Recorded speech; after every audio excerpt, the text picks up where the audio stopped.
Partai baru. Iya. Seru nih. Namanya Partai Umat. Oh, Amin Partai Rais. baru. Partainya Amin Amin Rais. Rais. Ini adalah satu-satunya partai yang cocok buat Pak SBY. Partai Umat itu nggak cocok buat SBY. SBY itu pernah jadi presiden, pemimpin. Umat itu jamaah. Dia partai imam Lu harusnya. nggak paham kok. Partai Umat. Umat itu untuk mantan. Singkatan.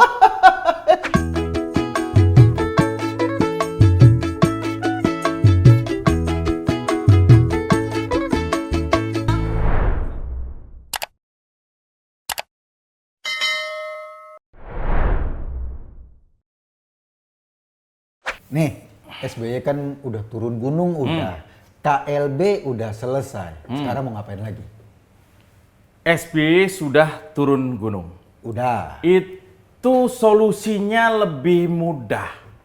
Kok mudah wong sekarang lagi ribut-ributnya? Resiko SBY turun gunung itu lebih mudah dibanding misalnya gunungnya sudah agak turun. Karena kalau gunungnya sudah agak turun, solusinya sulit kok. Bisa lah pakai implan. Iya kan, harus yoga, senam, diet. Itu solusi panjang. Ada solusi jangka pendek. Apa itu? Implan, operasi plastik. Kayak obrolan dokter kulit. Bukan. Maksud gue gini, SBY turun gunung, kemudian terjadilah KLB kemarin itu, dan seterusnya. Kebayang kalau SBY gunungnya turun. Ini kan jadi masalah estetika. Ngerti nggak lo? Iya makanya. Kalau gue sih ngebayangin turun tuh gampang. Pak SBY, memang badannya mantap kan? Iya. Naik gunung yang susah. Iya, harus ada penyangganya. Maksud gue gini, inilah keniscayaan politik kok. Di mana seorang SBY membesarkan Partai Demokrat, ya kan? Kemudian terjadi masalah-masalah sampai berujung KLB kemarin, dan sekarang sudah terpilih versi masing-masing, ya kan? Versi betanya Pak AHY, Kok versi beta ya? Iya. Bukan, maksud gua, lu tahu kan kemarin mereka datang ke Kemenkumham? Oh iya. Demo. Rebutan legitimasi Dari Menkumham. Menkumham. Mau diakui yang mana nih? Oh. Mau yang versinya KLB atau versinya AHY? Jadi bisa jadi menurut peneramangan gua, karena gue ini SBY banget. Oh iya, gua tahu. Bisa jadi untuk yang namanya proses keadilan, maka dianjurkan untuk udah deh belah dua aja. Partai di belah dua. Partai di belah dua. Kayak duren. Keadilan ada di situ. Lalu akan terjadi pertanyaan bagaimana caranya partai dibagi dua, ya kan? Lalu timbullah ide-ide liar. Apa tuh? Misalnya yang satu dikasih nama Partai PDKT. Partai Demokrat Kaum Tua. Itu siapa? Yang tua-tua semuanya kumpulin di situ. Oh, dibagi dari usia. Betul, berdasarkan usia. Jadi kalau tua kumpul sama tua mungkin akan searah, sepaham dan sebagainya. Oke, kalau yang sini satunya lagi? Lalu satunya lagi mungkin akan dibuat sebuah partai yang bernama PDAJ. PDAJ, apa tuh? Partai Demokrat anak buahnya jenderal. Oh. Iya, mungkin PDAJ itu anak buah jenderal berarti Pak Muldoko. bisa jadi siapapun yang pangkatnya jenderal bisa membawa yang lain supaya kegelisahan yang kemarin disebut masa seorang mayor jadi pimpinan partai itu jadi tersolusi dengan adanya PDKT dan PDAJ itu tadi. Oh. Kalau PD Pasar Jaya itu lu kalau mau beli terasi di situ, pikiran lu kemana? Kita ngomong masalah partai politik. Ini emang gampang partai di belah dua gitu kan? Solusi daripada gunungnya turun, lalu di belah dua itu solusi kok. Solusi lain adalah jangan sampai kejadian. Apa tuh? Salah satu bupati di Lebak. Oh, yang mau nyantet. Salah satu, berarti ada dua. Oh. Karena ada wakil. Wakil bupati. Ada wakil bupati, wakil bupati juga. Pak Muldoko mau disantet. Mau disantet. Oh. Ini sebagian menyimpulkan bahwa kader Demokrat yang bernama Iti, Bupati Lebak itu? ya namanya Iti kan? Iti. Biasa dipanggil Iti Lebah. Iti Lebak. Iti Lebak panggilannya. Ini adalah kreativitas seorang kader. Sehingga dia tahu yang namanya physical distancing. Daripada menyerang Pak Muldoko Secara fisik, maka digunakanlah non fisik. yaitu dengan media santet. Pak Muldoko bisa minta bantuan Deddy Corbuzier. Kok Deddy Dia Corbuzier? pesulap. Santet disulap. Ini juga ada rancu. Kenapa tuh? Antara Bupati Lebak ini mau mengirim santet atau mau mengirim sate. Jangan-jangan ini typo ya. Bisa jadi loh. Bisa jadi. Bupati Bu Iti Lebak tadi bilangnya mau ngirim sate, ditulis oleh wartawan santet. Wartawannya wartawan santet. Iya, jadi inilah yang harus kita clearkan. Nah itu dia. Kalau seandainya katakanlah Pak Muldoko disantet, kira-kira mau disantet jadi apa? Disantet jalan mundur menurut gua. Supaya dia bisa mundur dari apa yang sedang diajukan ini menurut versi gua. Gitu. Tapi jangan sampai beliau disantet nyengir. Itu bahaya. Kenapa? Ya karena dalam setiap kesempatan dia akan nyengir Nyengir terus. Kan bagus. Senyum itu ibadah. Iya, tapi dia akan banyak dicatat sebagai ibadawan. belum tentu antara nyengir ini antara senyum sama ngeledek kan tipis. Gitu. Jadi menurut gua apa yang dilakukan oleh Ibu Bupati Lebak itu adalah kreativitas seorang kader. Kan karena itu terbagi dua, mungkin aja nanti di Demokratnya Pak Muldoko ada juga tukang nangkis santet. Nah, disantet, ditangkis, disantet, ditangkis, nggak kena. Jadi badminton bro ya. Ini santet. Lah iya. Santet nggak bisa ditangkis semudah itu. Nah terus? Yang penting nggak ada sinyal nggak akan nyampe. Itu yang paling penting. Kalau gitu, matiin handphone.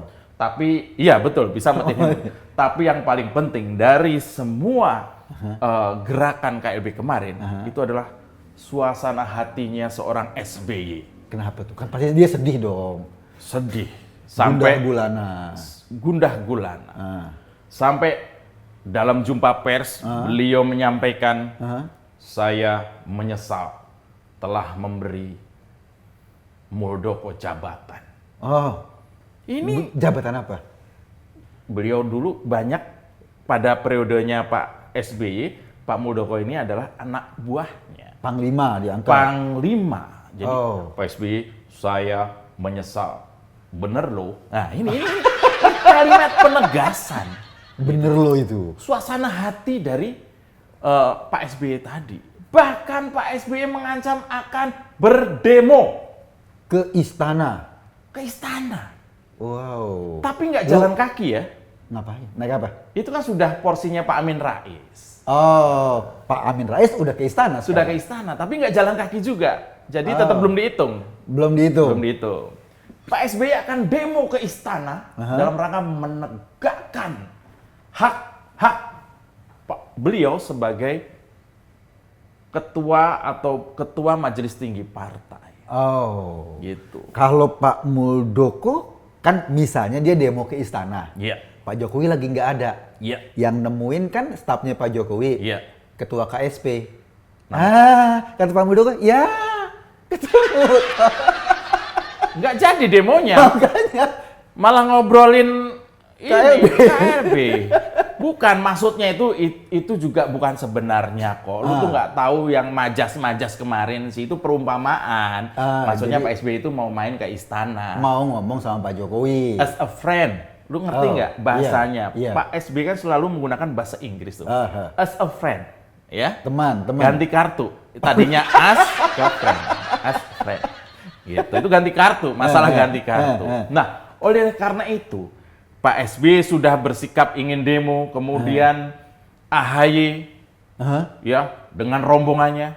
Oh, kemarin demo juga. Dengan rombongan. Iya. Ini orang nggak mau sendirian memang, rombongan. Khawatir dia, Hah? ketakutan. Apa gimana? Bukan. Kenapa? AHY kok takut? Lah, dia nggak mau sendirian? AHY tidak pernah takut. Dia hanya minder. Takut jumlah.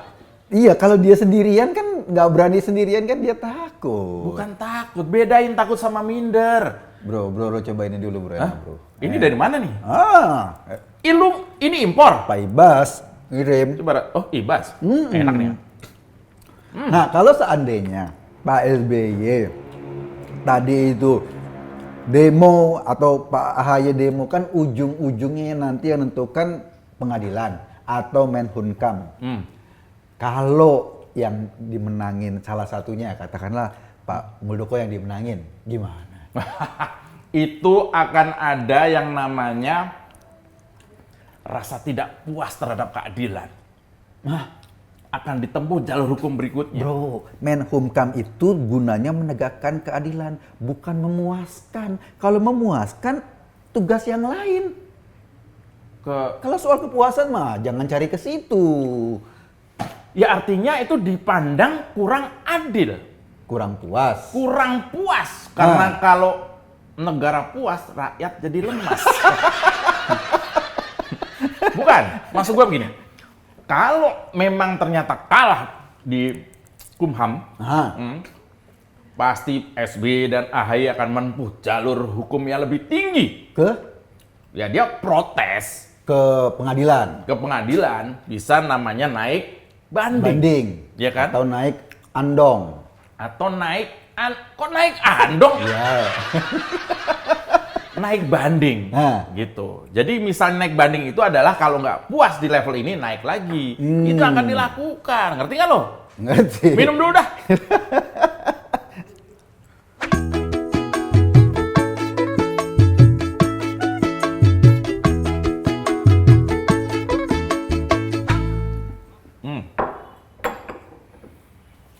Pak SBY kok itu sudah berencana mau demo.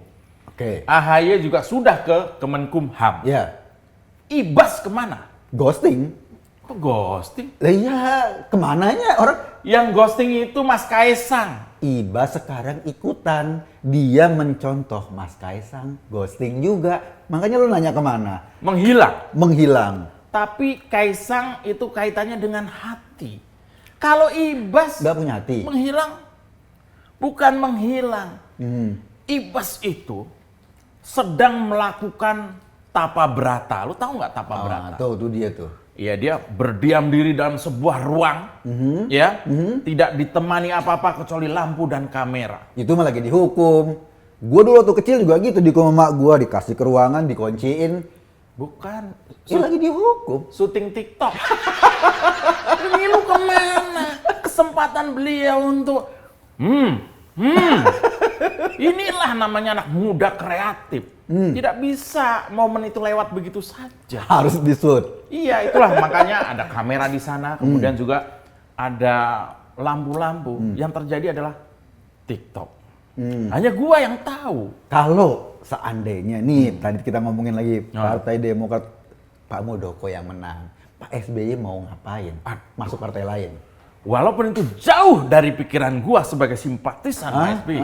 Tapi gua yakin Pak SBY sudah punya rencana. Ya, iya, rencananya apa? Rencananya mungkin salah satunya adalah bisa saja Pak SBY itu masuk ke partai yang sudah duluan ada. Oh, partai... Ada sebuah partai yang namanya Partai Ketemunya Sore, disingkat PKS. Oh, SBY bangunnya pagi loh.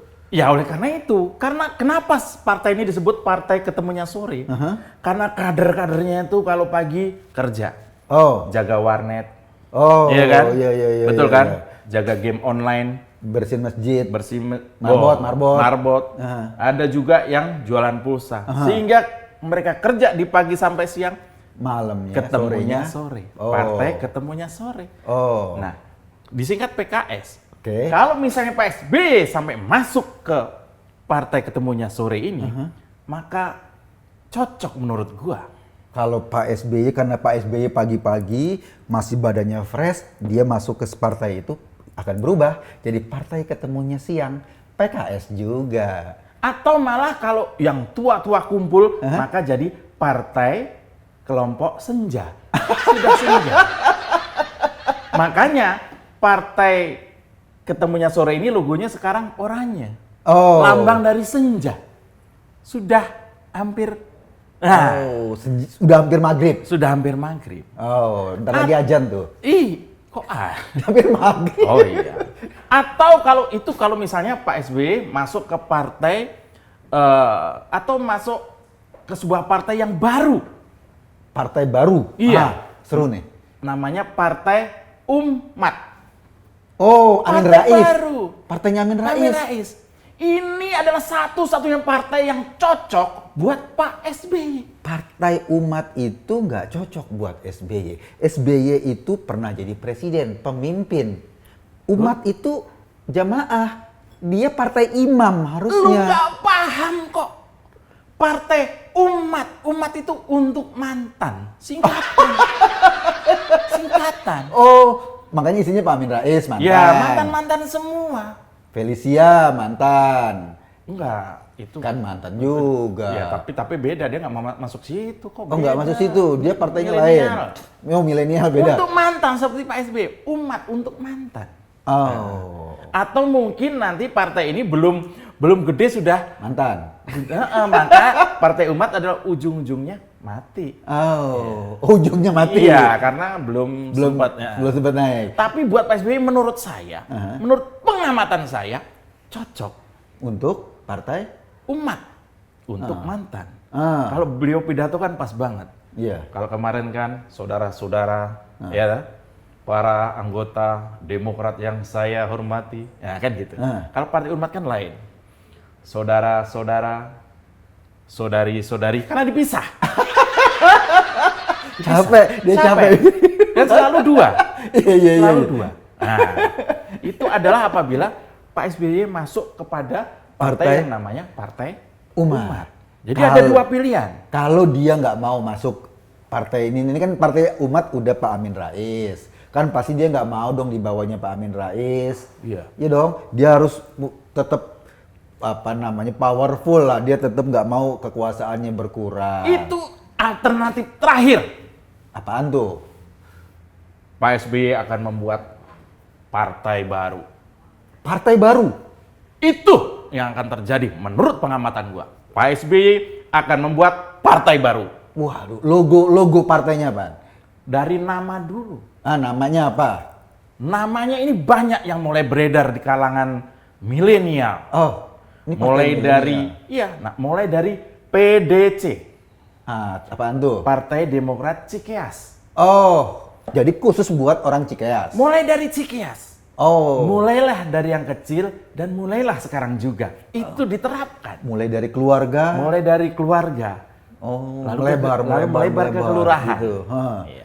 PDC, Partai Demokrat Cikeas. Oh, Ya. Oke. Itu nama pertama yang diusulkan. yang kedua. Yang kedua, cuma nama pertama ini sempat ditolak. Kenapa? Karena Pak Lurah Cikeas mau ikutan.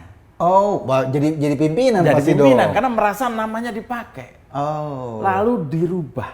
Jadi Partai yang namanya baru. Pak SBY nggak mau pakai nama Demokrat lagi. oh, trauma. Iya. Namanya PYK. Susah banget tuh nama PYK. PYK. Bahkan sudah dibuat ianya. PYK. Aha, ini baru. PYK. Iya. PYK ini adalah partai yang pernah kecewa. Oh, Jadi semua orang yang pernah mengalami kekecewaan diharapkan masuk ke partai ini. jadi orang-orang gundah gulana, orang-orang yang butuh curhat, Orang-orang pasti galau. isinya jemaah Mamah Dedeh itu. Yang pernah Mamah Dedeh mau curhat, Loh. kecewa-kecewa semua. Mama Dede bisa jadi ketua DPC. Iya, ketua DPC cabang Indosiar misalnya. Itu Mama Dede. Ya. Kalau perlu Mama Dede akan diambil sebagai ketua bidang mama. Ketua bilang mama-mama. Iya, karena ada wanita kan. Ini tapi yang mama-mama. Yang mama khusus wanita. Partai yang pernah kecewa ini akan diinisiasi Oleh. dan dideklarasikan di Cikeas agak ke sana sedikit. Gitu. Ini untuk menghormati Pak SBY yang sebenarnya tidak pernah mengecewakan orang. Oh. Pak SBY itu sebagai presiden yang tidak pernah mengecewakan. Bahkan ketika, mungkin lu ingat, ketika di ujung-ujung Pak SBY itu berkuasa, ya, beliau itu dengan rendah hati, tidak mau mengecewakan presiden, sehingga beliau sampai dengan menandatangani sebuah keputusan bahwa seorang mantan presiden berhak atas sebuah rumah yang murah-murah saja. Itu kemurahan hati seorang SBY. Murah gimana, tempatnya di Kuningan, gede. Masalah itu teknis, tapi beliau kan sebelum purna sudah sampai kemudian menandatangani itu ada kelembutannya. Maka partai yang pernah kecewa ini saya yakin menjadi besar. Buat orang-orang kecewa. Logonya juga hati, ada belah tengahnya. Itu untuk DPP. Kalau untuk DPC, belah pinggir. Ini lo partai berambut sih. Iya, karena partai ini agak berambut. Nah, gue saranin lu ikut partai yang pernah kecewa. Gua nggak pernah kecewa, bro. Gua mah seneng-seneng aja. Lu mau tahu nanti siapa yang bakal jadi salah satu dewan pendirinya? Siapa tuh? Mama Melia. Oh, Vicky Prasetyo. Sering kecewa. Kok kecewa? Kok sering kecewa dia? Ditinggalin sama istrinya. Kecewa. Pasti di situ semua tuh, orang-orang kecewa semua lah ya. Termasuk lu bisa masuk di partai yang pernah kecewa ini. Kenapa? Gua kecewa kenapa, bro? Iya kecewa karena lu susah ganteng. Makasih ya. Makasih. Wah, ini keren banget. Ya, kalau partai susah kecewa mah repot.